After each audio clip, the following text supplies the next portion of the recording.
Travis had a perfect time with Anna at the Bronx Zoo, and the lesson he received from Tiber while they were there was exceptional. Of course, Anna didn't know anything about Travis meeting with his discarnate professor, but she also had no way of knowing that such a meeting or lesson had taken place. It also wasn't really important because she was only concerned with having a good time with Travis, and from her perspective, she did not have to share that time with anyone else. Travis was aware and active on a conscious level in more than one place at a time. That was handy. But today, Travis would request a lesson with Tiber because he wanted to know the answer to something that had been bothering him in the last several days. He had heard several friends talking about sinfulness, and Travis honestly didn't think he knew what a sin was. He knew what most people meant when they mentioned sinning, but did he understand the implication? He thought not, and because he had an agreement with Tiber to have him teach Travis about anything that he wanted to learn about, this would be the choice today. One of the more annoying things about this arrangement of meeting Tiber was the summoning process. He couldn't just ask for Tiber and have Tiber show up. Tiber had a bizarre sense of humor and enjoyed appearing when Travis least expected him, and this time was not going to be an exception. He kept thinking, "Hello Tiber. Where are you Tiber? Please visit me Tiber." Nothing. No surprise was evident here. So, Travis just kept walking down the street on the way from his school to his house and sending out a summons the entire way. On a leash with their owners, dogs walked by while Travis stared at them. The owners gave Travis some pretty weird looks back in return for the stares given to their dogs. Occasionally a cat strolled past him. Travis figured that Tiber might have decided to be a cat again, but that was unlikely as he tended to be original in his appearances and would not be likely to repeat performance. Travis was walking on a tree-lined shortcut to his house. Birds flew by without stopping, as usual. No luck with them either. And Travis began to suspect insects such as flies and ants. He realized how many of those were all around him. Then suddenly, Travis heard a voice that seemed very close to his ear. "Why don't you look for the obvious?" He turned around, and there just above his head was a green snake wrapped around a tree branch. Travis was startled and even jumped a bit when he saw lips moving when the snake talked. "You thought that you would like to study sin today, my inquisitive student, and what better symbol for initiating that lesson than a beautiful snake like me?" "You are certainly the original Tiber," Travis responded. "But I'm not sure I like snakes giving me a lesson very much." "There you go being bigoted again. I am, after all, a beautiful snake, and you have no reason to believe that I will bite you unless, of course, you continue to insult me." "I'm not insulting you, but I will be much happier if you will morph into your professor body, and then we can get on with learning about sin." "Are you planning on sinning today? Is that the reason for your persistent inquiry?" "No, Tiber, I am not. But I would like to know precisely what sin is so I can decide if I want to sin a little or a lot in the future." "Okay, let's get on with it. What do you think sin is? That's a good place to start." And with that Tiber morphed into a middle-aged professor. Tiber was as usual, appropriately dressed in khaki trousers, a neatly ironed dark brown collared shirt, and a light brown suede vest. He, of course, also had a tortoise-shelled pipe to smoke while he was conducting this lesson. Travis remarked, "You look pretty good, but smoking is not good for your health." "If I had a physical body, I would agree with you, but I don't. So we will let it slide." Travis looked Tiber over appreciatively and then thought for a moment before he answered Tiber's question. He then offered, "I think that sin is largely, if not exclusively, a religious concept. To sin is to break or ignore a religious law, particularly if adhering to that law is thought to be demanded by whatever God you might believe in. I don't think you can consider a sin to have anything to do with non-religious temporal or, perhaps better said, earthly laws." "That is correct for the most part. The sin is exclusively religious, although some governmental lawmakers would love to elevate their demands to a sinful status if allowed. And this differentiation between temporal and religious demands is quite important to consider. In a religious context, sin is a transgression against divine law, and therefore each religious culture has its interpretation of what it means to sin. Sins are usually considered actions. Therefore, any thought, word, or act considered immoral, selfish, shameful, harmful, or alienating might be sinful if it relates to a culture's religious prohibitions. Travis smiled broadly and exclaimed, Wow! That means if I don't adhere to any religion, I don't have to worry about sinning at all. I like that. I bet you do. But it's not as easy as all that. The sin, such as the ones you are thinking of adopting in your teenage mind, may include acts that were considered sinful by other non-religious authority, and therefore have to be considered as you stagger carelessly into adulthood. What are you talking about? You have no idea what kinds of sins I am planning on if, indeed, I am planning on any sins at all. And besides, you just said that sins are against religion and not anything else. Hearing this overly defensive tone of voice certainly sounds like I am on to something with you. Perhaps you do protest too much. Forget it, old man. I am truthful when I say that I am not planning to do anything particularly sinful, but I want to know what the concept is before I make up my mind to do something or not. Okay, I got it, I guess. But perhaps we can benefit best by observing a sin being made rather than discussing sinfulness. How would that be? Great. Let's do it. Tiber then focused his consciousness. The strength of his will encompassed Travis within this process, particularly and only because Travis had given his permission to include him in this or any act he wanted to do.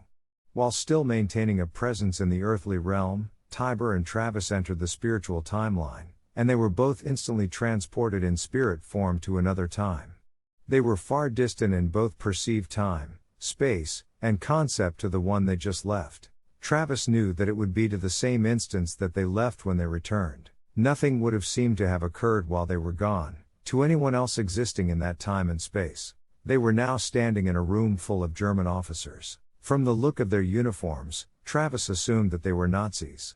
The Akashic record quickly confirmed this and let him know they were in a Nazi conference room in 1938. Chancellor Adolf Hitler, Reichsfuhrer Heinrich Himmler, who also led the SS, Hermann Göring, President of the Reichstag, and Theodor Eicke, the concentration camp Dachau's head, were in attendance.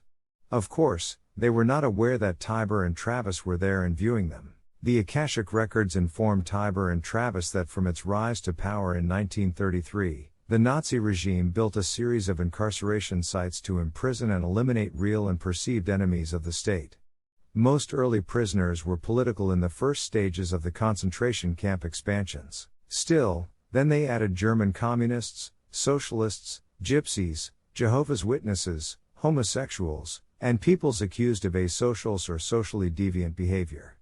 Hitler and his team believed that it was easier to deal with people they didn't like if they kept them in prisons or worse. Travis was aware of how much damage a group of men like this could cause, particularly when they held unlimited authority over everyone. But he wasn't quite sure why Tiber wanted him to observe them and listen to those in this gathering. He glanced over at Tiber, who told him to watch and listen. He would soon understand. It seemed that the reason for this meeting was to plan for an additional expansion of the concentration camp system. The Third Reich was now in its maximum expansion mode, and Adolf Hitler set the tone for all those under his control. Nothing was to be considered that did not promote adherence to his ultimate goal of world domination, and nobody would be allowed to stand in his way. Hitler's movement swept up ordinary people. Nazi Germany appealed to many European nations, and its wartime conduct included efforts to dominate the European economy. There seemed to be no meaningful resistance to the actions of these ruthless men, at least in the beginning of the Third Reich. Tiber told Travis that he wanted him to pay attention to what, but more importantly, to how these men were talking about the actions they were about to instigate. The Akashic record, of course, knew every detail of what had ever been said. Tiber requested those conversations and knew what took place, in great detail, of course. But the spiritual timeline will also accurately demonstrate what these men were feeling about the content of the words they said. Using a refined degree of spiritual empathy, Travis and Tiber would be able to focus on the actual conversation and the intent of these men. They would then ascertain the real meaning behind those words, as they would not be distracted by a vocal interaction typical within normal conversations. The conversation had reached a point when Reichsfuhrer Himmler said they would need to add many more detention centers to receive and contain the Jews in East Germany.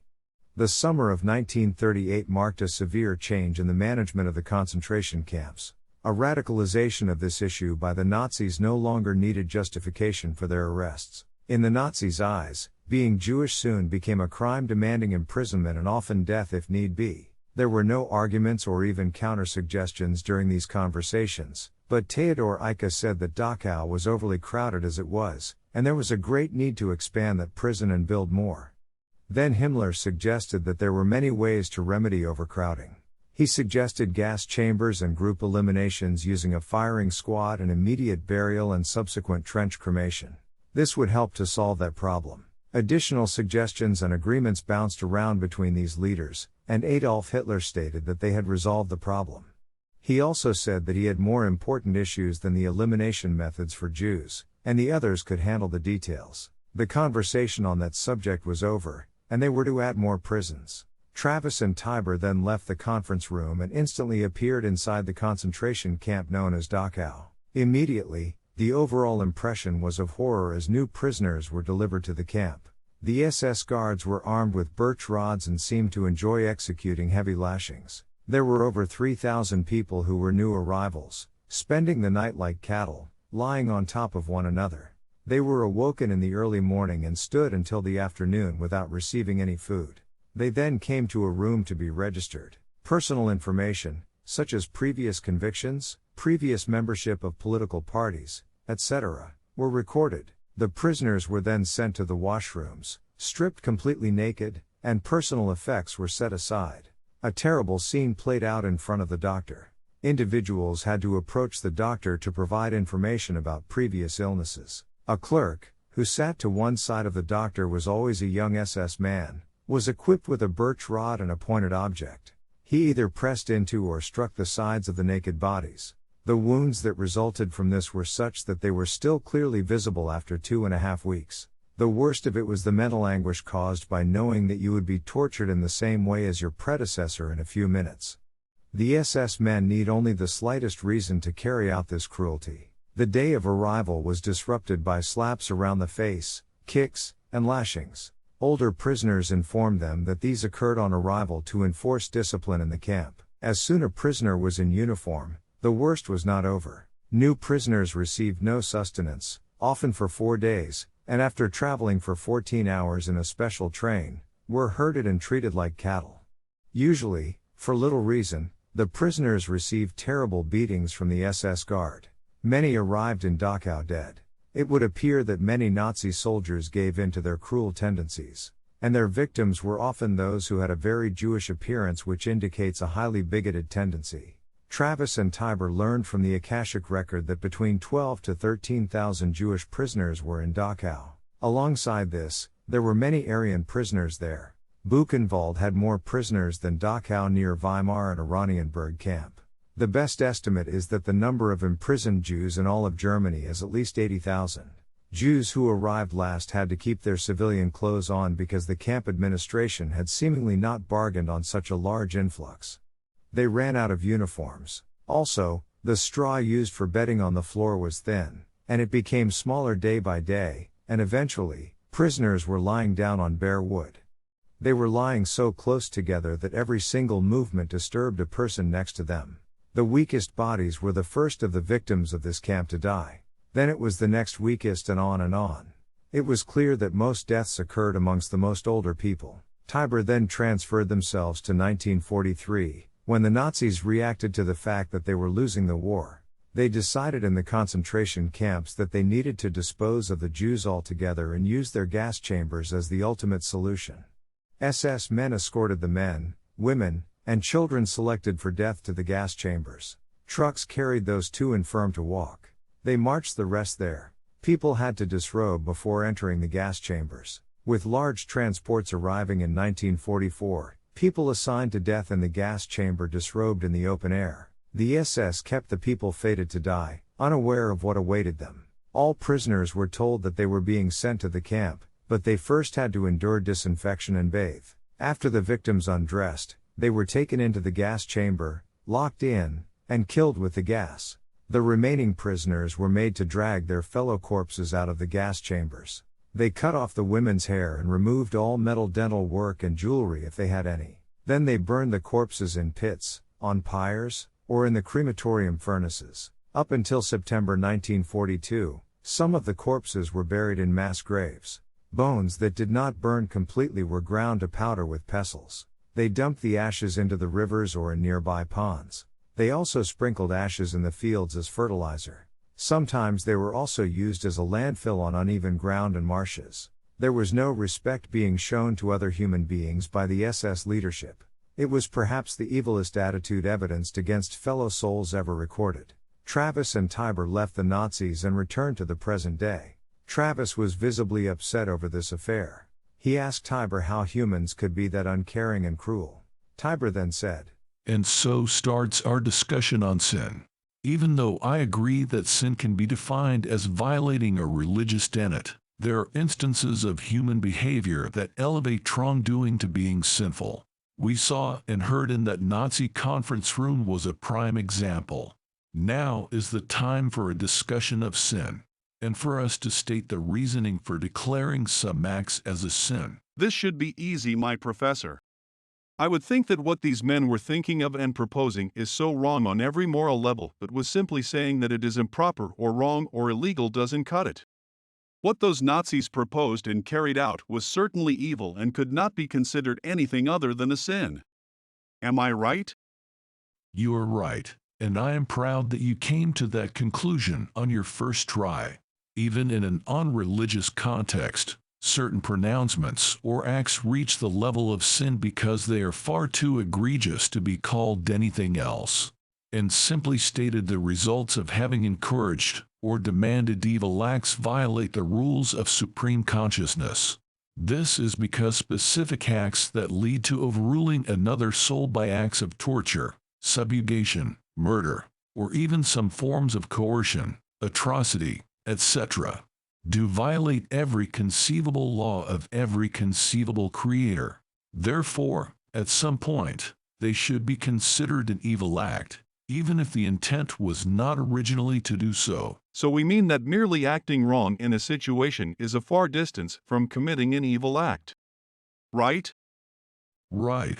Doing or saying something wrong does not imply that you are doing great harm against someone, even though that result might end up occurring. Perhaps sinful acts were not the original intent, but they might become an evil intent within its process. You can see where the intent is a very important factor in deciding as to whether something is evil or not. But Tiber, I am still concerned about the men who perpetrated these evil acts. What would cause them to do this?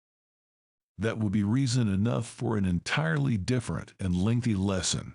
Determining why people engage in horrible acts is a complex subject, and needless to say, the explanations could be many and varied.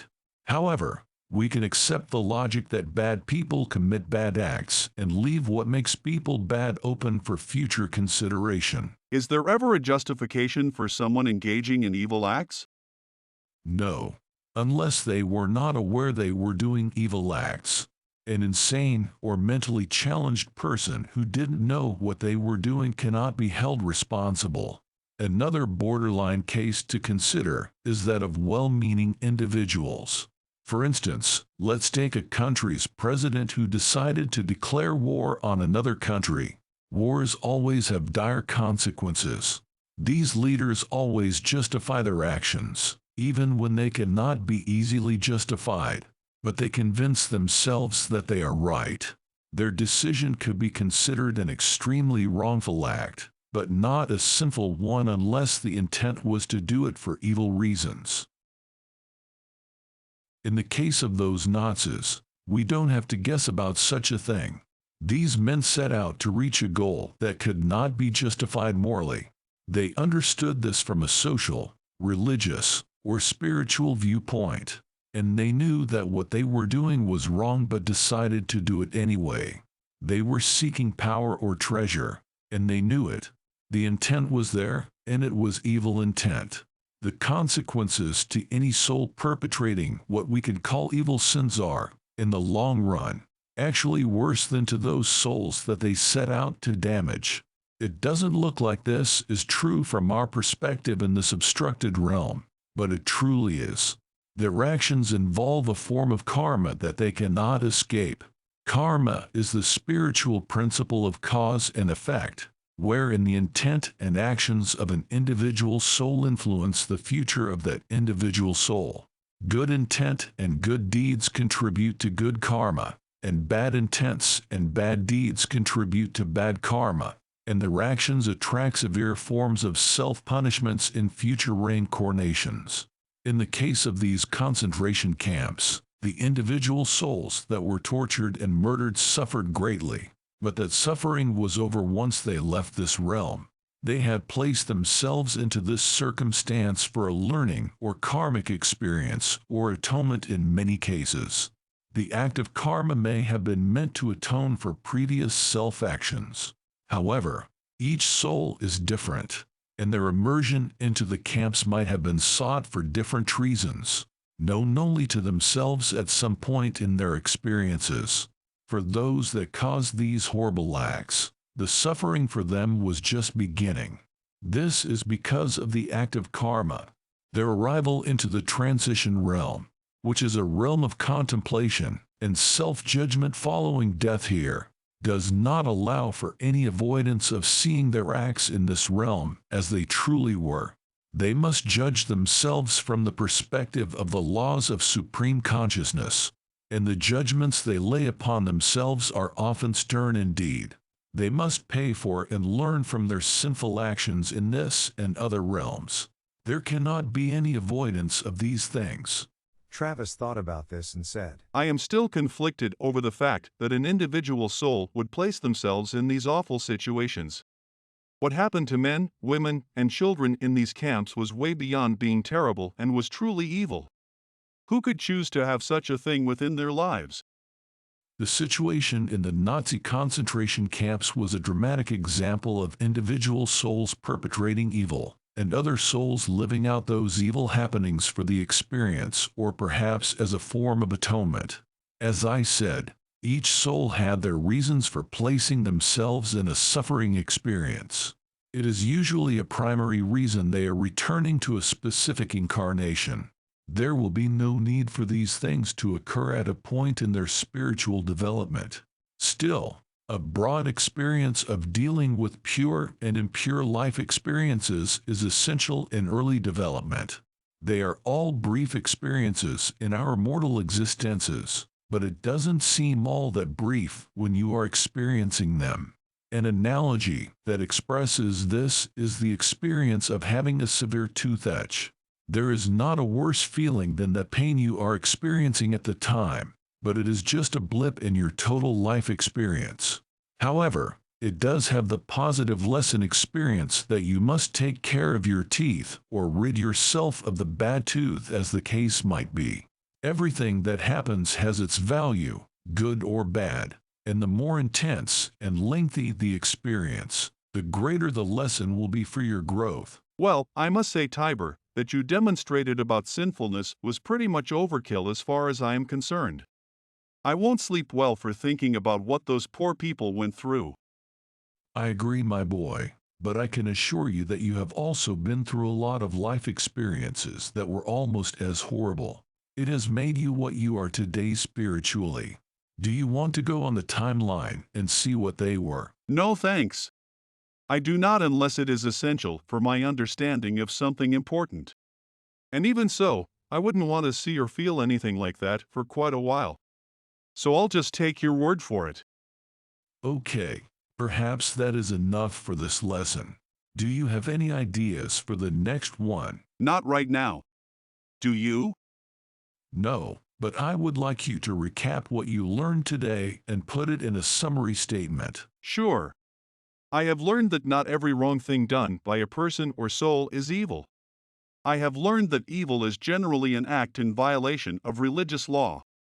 And it can be upgraded to an evil act by anyone as determined by a person's specific intent to perform or cause an evil act or sinful event to happen. Well, I'm not going to give you an A or I+ on that description, but it sort of does the job. I think you are too stressed over our visit to Nazi Germany, so I'll cut you some slack. Go play with your new girlfriend. I believe her name is Annabelle. No, it's not. It's Anna, you old coot. You changed it on purpose. Tiber laughed as he faded into a wriggling snake and dropped to the ground from the limb he had originally appeared on. He slithered towards Travis' legs and made him jump out of the way as he yelled "Love ya!" on his way to a group of bushes. Travis resounded with a smile. Love you too, you old curmudgeon.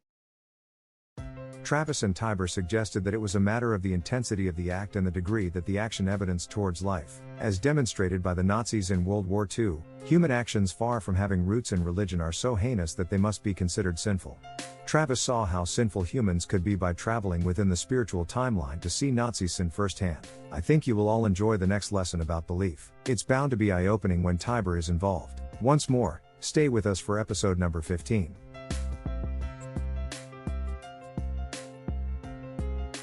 Please visit our website, theemeraldcrystal.com, to see, read, or hear more of our literary offerings. You might purchase our spiritual thriller novels, Quest for the Emerald Crystal Book No. 1, Spiritual Warriors in the Bahamas, or Quest for the Emerald Crystal Book No. 2, Spiritual Warriors in Belize, and Quest for the Emerald Crystal Book No. 3, Spiritual Warriors in the Caribbean, within the website or on Amazon.com.